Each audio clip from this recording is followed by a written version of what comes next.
It is going to be one of the hottest days of the year today, and I'm heading into town to check out where Londoners and tourists go to escape the heat.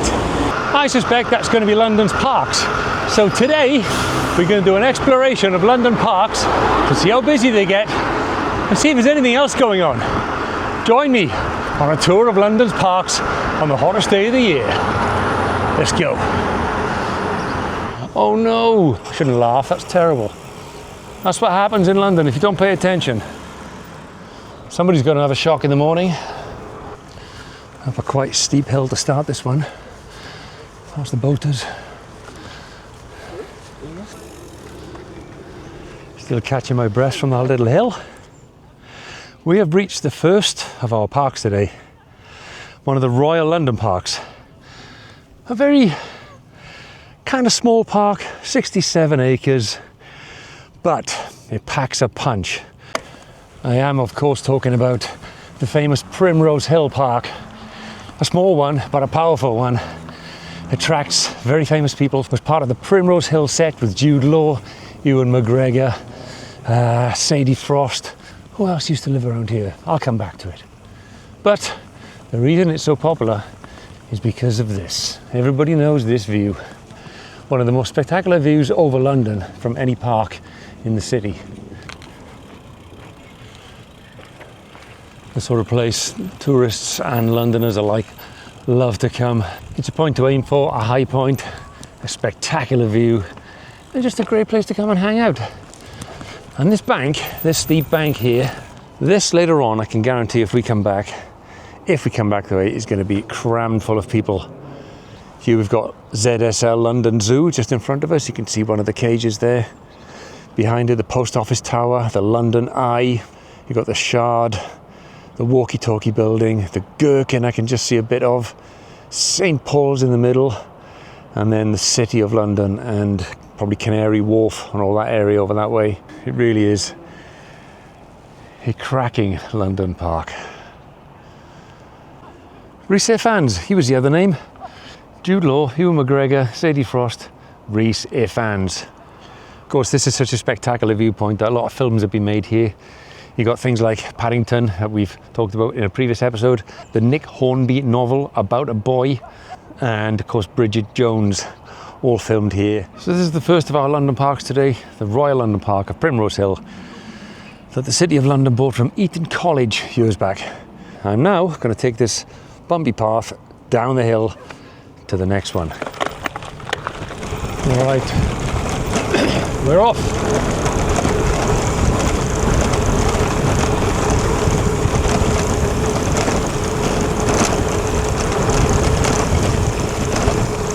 Not bad. Straight over.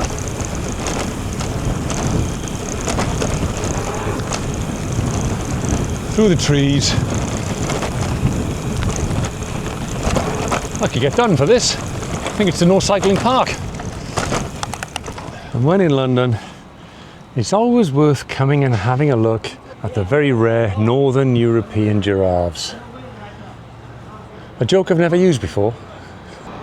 There he goes. We have reached the second of our parks today already. Unfortunately, this is a non-cycling park, as you can see. Everybody's either running or walking. That includes me, and that probably explains why I have not done this park before, because it is one of the biggest parks, and to get around it, not on a bike, it's going to take a very long time.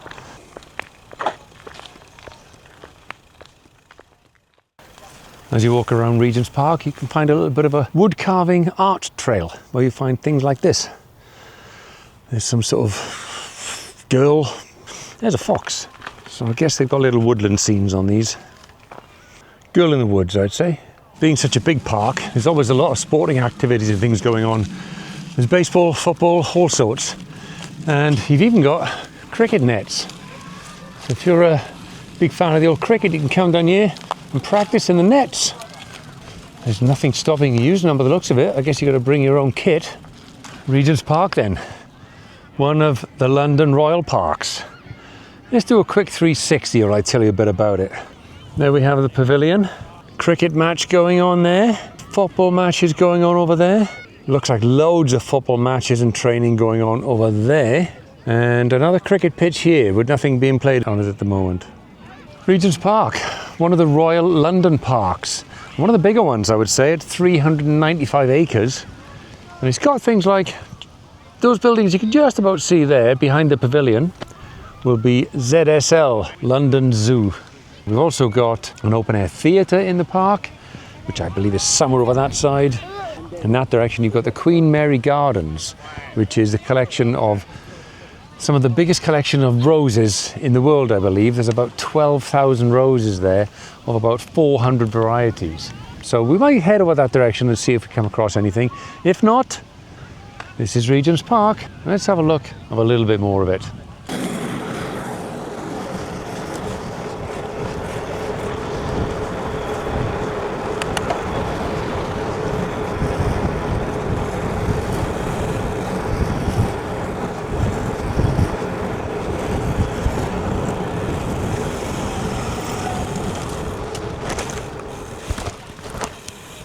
Bit of a soft part of Regents Park. This must be the Queen Mary Rose Garden. Let's list a few of these as we go around.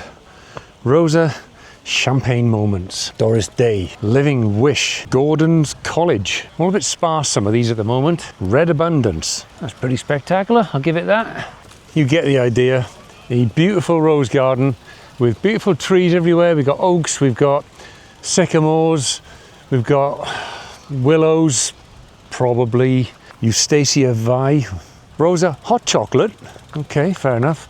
Applejack, Southern Belle, and that's what they look like. Well, I'm not much of a flowers guy, but you know, it's a pretty spectacular garden, fair play. A very nice part of Regents Park right here. A place for bees to come and enjoy themselves on the lavender while a helicopter flies overhead.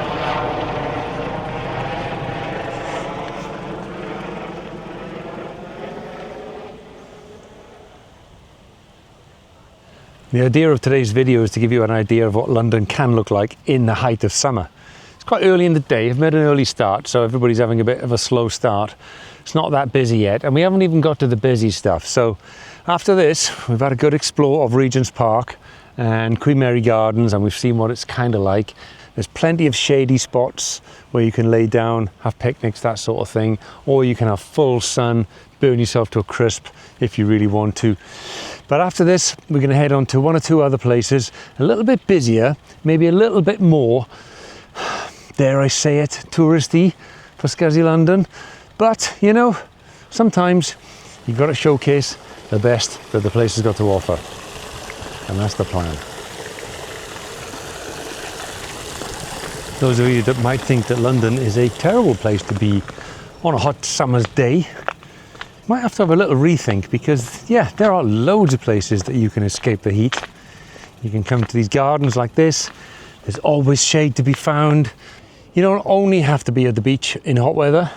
If you don't have any choice, you can come to London and still have a great time. They've even got tropical palm trees. This is the lower end of Regents Park now. There's a further part to it. This is it. He's kind of across the road, because you've got the ring road running around the middle behind me there. A little busier, I guess, not quite as grassy and as green maybe. This is where it starts. So if you do come, and you come from the south side, sort of Oxford Street direction, don't be put off by this bit. Keep going along that path all the way into the main area of Regents Park.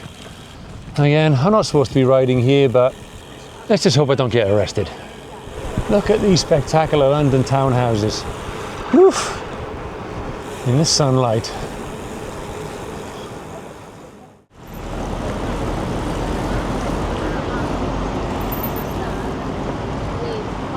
We're at the bottom end of Hyde Park now, and of course to my left we've got the famous Serpentine Lake.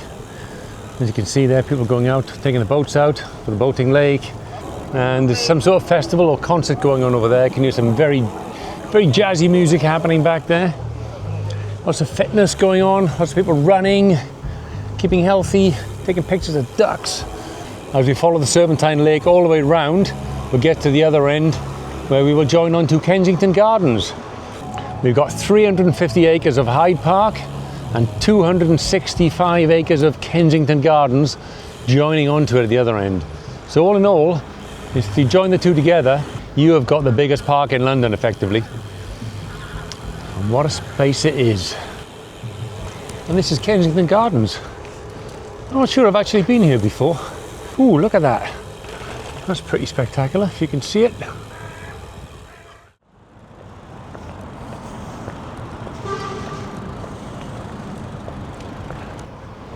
Behind me we've got the famous Albert Memorial, directly opposite to the famous Royal Albert Hall.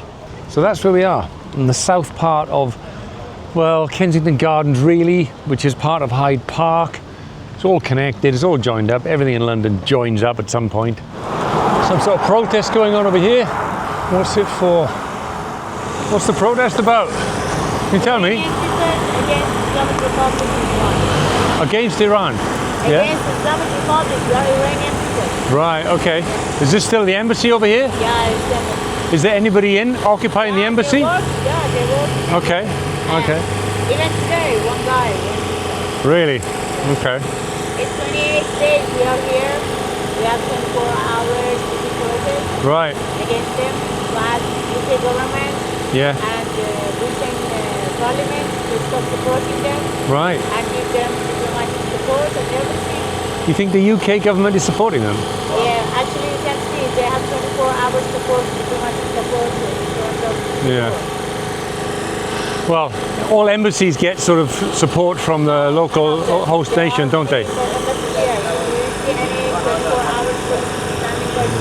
No, true. Well, I'm going to go and talk about the 1980 embassy siege at the moment. So, you know, do you think there'll be anything like that all over again? Yeah, very soon. You think so? Yeah. Okay. We've got to get the SAS on standby. The right side of the history, so it's our time. Yeah, good. Enough. I think world should raise the voice about against the terrorists, and the Islamic Republic is head of the octopus. Okay. You know, you can follow our king, Reza Pahlavi, Reza Shah II. He is talking about our people. He is the only representative of Iranian people. Right. For 46 years, we've been hostage, we've been tortured, we've been raped, we've been kidnapped, everything. Yeah. But war just closed their ears. Okay. And you're Iranians, obviously, in exile here, or? Yeah. Yeah. All right. Well, good luck with your mission. You're doing really well. Stay strong. Long live the King of Iran.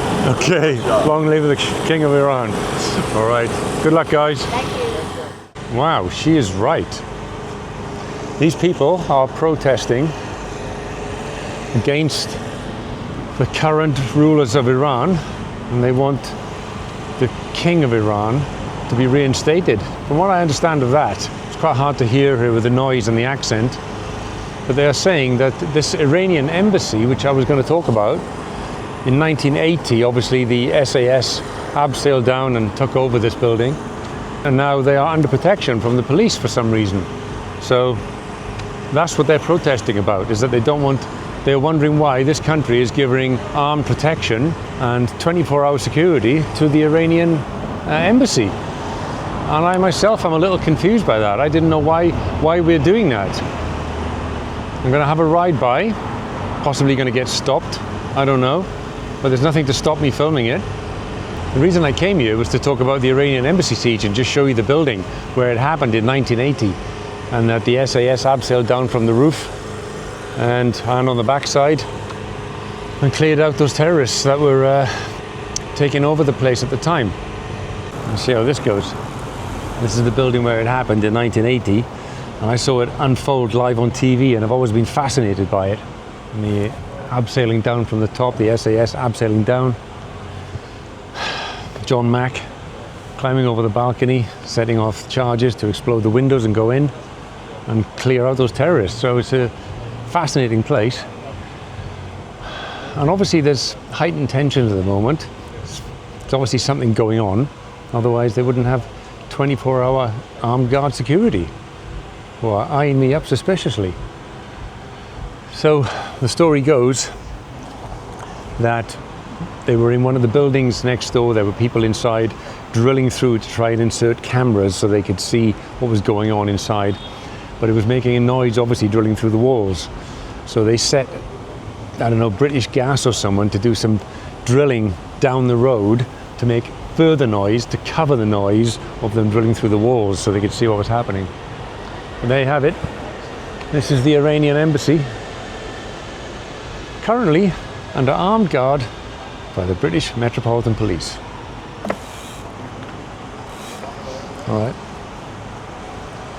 All right, well, they didn't stop me. They can't really. This is Princess Gate, SW7. Let's go on to another park then.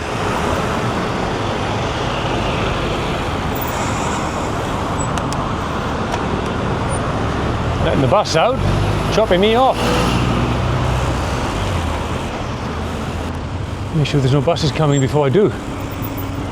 Or taxis.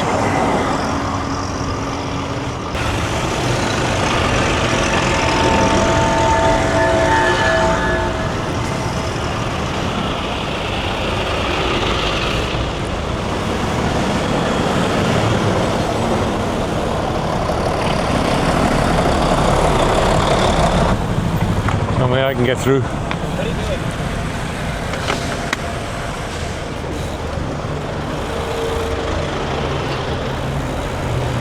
Right.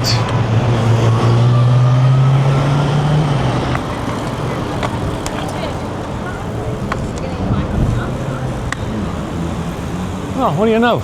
Big house here. What's this place? Buck Pal, Charlie's Gaff and all that. Talk about tourist central. Look at that. Buckingham Palace is absolutely rammed today. Or maybe it's always like this, I don't know. But we didn't come here for that. So let's just jump this red light and go see it.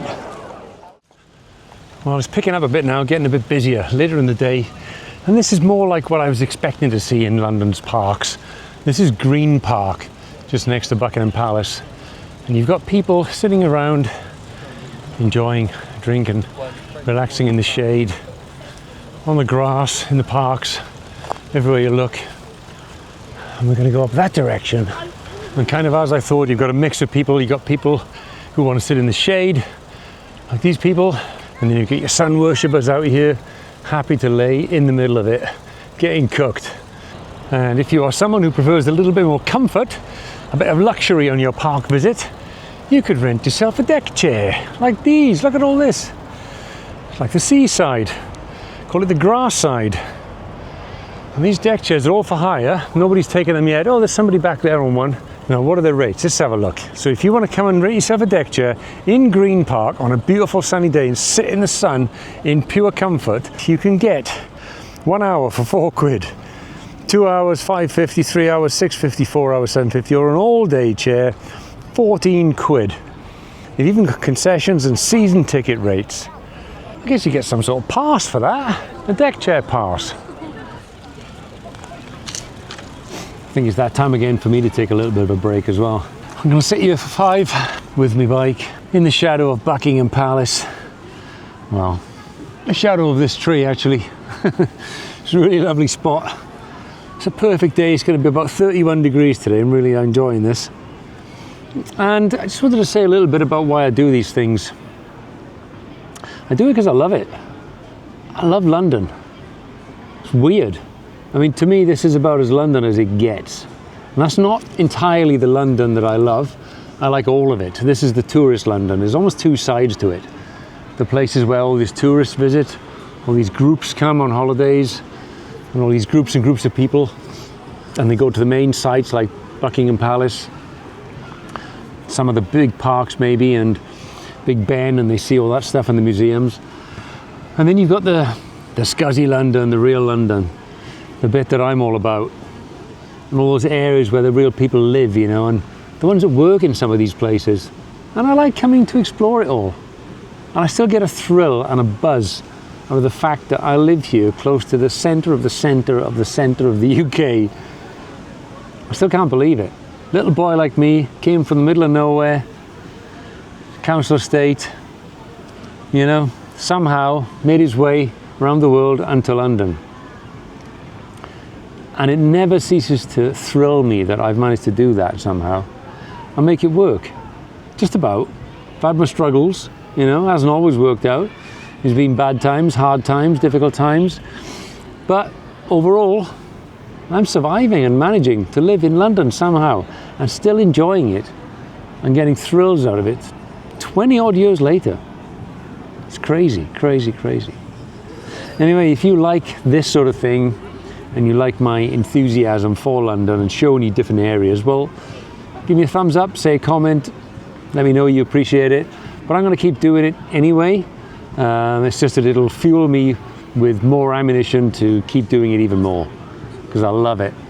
And I love seeing the fact that all these visitors have come here from far and wide, God knows where, to visit somewhere that I can ride down to on my bike from my home in the north of London. Oh man, sometimes I have to pinch myself. Life is just great. When it's good, it's good. Anyway, just wanted to say a little bit about that and say thanks to all of you that have subscribed so far. And if any more of you can subscribe or do subscribe, it's much appreciated. I'm trying to make this a big thing where I can do this more and more and more often and show you more and more sites of London and the UK, as you will know. I'm not sticking to London. I'm branching out. Anything to do with basically my health and fitness that I can do as long as I'm fit and healthy, and show you guys that, you know, you too can do it. You too can be fit and healthy and do a bit of walking, maybe do a bit of riding, keep the legs moving, get out there and go see some of these sites. Yeah, anyway, that's why I'm in this game. All right, guys, let's move on anyway to the next place.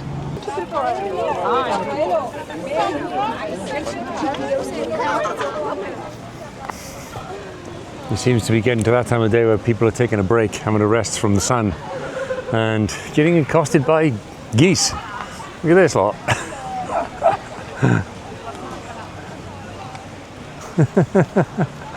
Making friends with the geese. Hey, Car. Yes. Happy tourists making friends with our local wildfowl.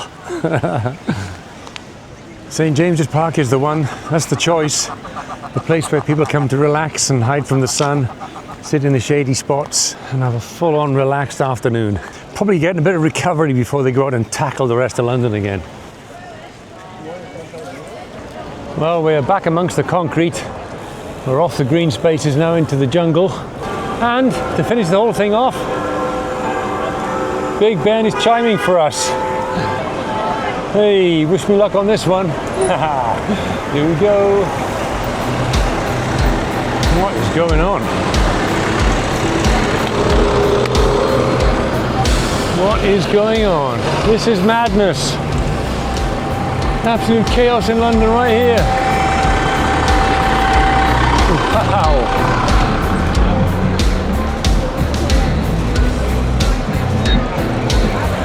Look at that. Am I lucky?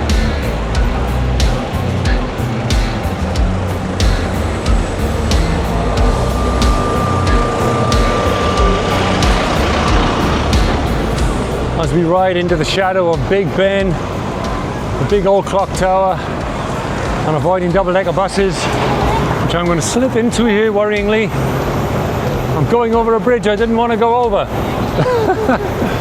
Oh man, this is utter craziness.